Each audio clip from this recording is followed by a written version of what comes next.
আলোচনাটা হচ্ছে আমাদের শেষ হয়ে গেছে। শেষের দিকে সাবজেক্ট ভার্ব এগ্রিমেন্ট।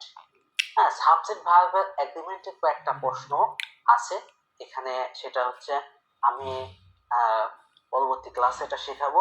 কন্ডিশনাল সেন্টেন্সটা শেখা হয়ে গেছে, এই তো মোটামুটি অনেকগুলোই আমাদের শেখা হয়ে গেছে। আজকের ক্লাসটা কেমন লাগলো জানি না, তো সবার কমেন্ট আশা করি যে কেমন লাগছে। কোনো কিছু সাজেশন থাকলে অবশ্যই সাজেশন করা যাবে। তো যা হোক, সবাই ভালো থেকো, অনেক অনেক ধন্যবাদ, শুভকামনা রইল। আর এই যে রুলস গুলো আমি শেখালাম এইগুলো খাতায় নোট করে ফেলতে হবে, কারণ এভাবে শিখে মনে থাকবে না যতক্ষণ পর্যন্ত প্র্যাকটিক্যালে না শেখা হবে। তাই সবাইকে রিকোয়েস্ট করবো ইংরেজির জন্য একটা খাতা, ম্যাথের জন্য একটা খাতা তৈরি করতে হবে, এবং এইগুলো যে ক্লাসটা দেখে দেখে সমস্ত রুলস গুলো লিখে ফেলতে হবে। বই থাকে ইংরেজির উপরে, যেমন আমি কিন্তু অনেক বই নিয়ে হেল্প নিই, কিন্তু হচ্ছে আমার সবকিছু জানা আছে, অনেক বই পড়া আছে, তো এই জন্য কোনো সমস্যা হয় না।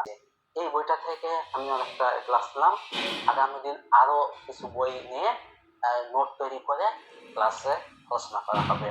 ধন্যবাদ সবাইকে, সবাই ভালো থেকো, সবার জন্য শুভকামনা রইল।